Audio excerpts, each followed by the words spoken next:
Halo Lur, jumpa lagi dengan saya di Sasmito Jati.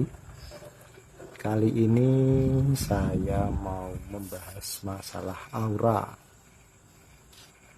Ciri-ciri orang yang punya aura berwarna merah. Seperti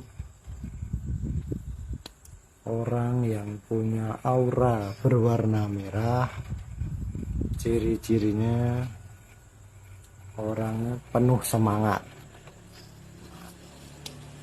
pantang menyerah, egonya tinggi untuk mencapai sesuatu yang dia inginkan, terus punya jiwa pemimpin,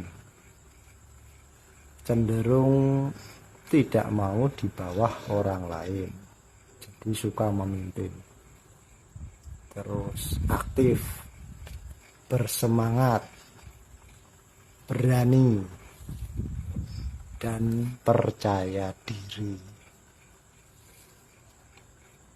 Selain itu, dia punya rasa tanggung jawab yang besar sebagai seorang pemimpin.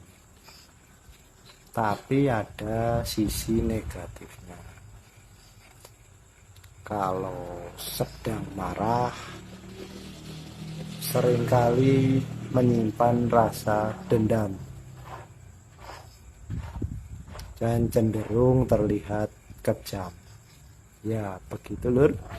Jika ada ciri-cirinya di sampean, mungkin warna aura sampean adalah warna merah. Sampai jumpa di pembahasan aura yang lain.